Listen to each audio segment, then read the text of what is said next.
गुस्सा थोड़ा चूड़ी फूट जाए। वाह क्या बात है भाई। दादाजी को हम लोग कुछ नहीं कर सकते, हम लोग प्रणाम कर सकते हैं, आशीर्वाद दे सकते हैं ऐसे व्यक्ति से, लेकिन उसने उतने में ही मस्ती कर लेना है आपको भी।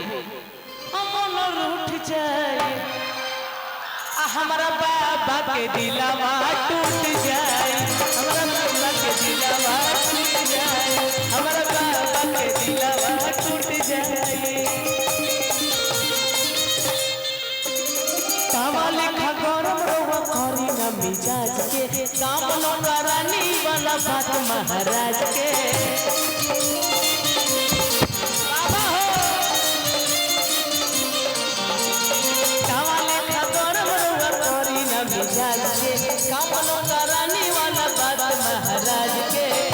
अरे फेंक दाना लोहा गुस्सा कम करो, थोड़ा चूड़ी टूट जाए, मन रूठ जाए, कहरा बाबा के दिलावा टूट जाए।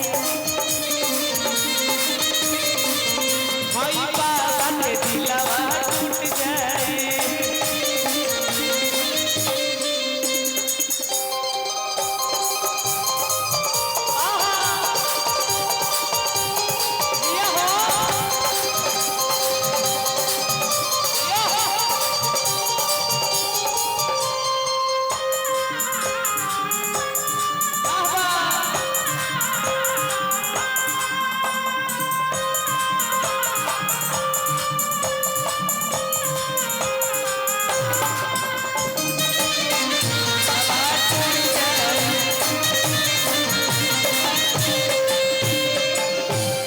खिसियालू कहे गरमालू कहे, और सुनो मंगी खाए तो फेंक देलू आलू कहे।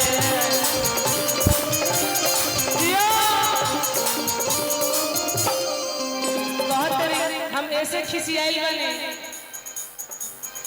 अरे वाह आवो हो आवो आवो, हमसे भइल बाटे भारी धोखा, इहे आलू के मिस दे हम चोखा।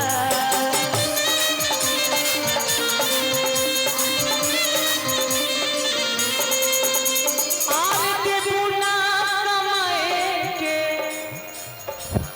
आरे देबू ना ही खाए के, तब बोला ना कमाए चिचर फूट जाए।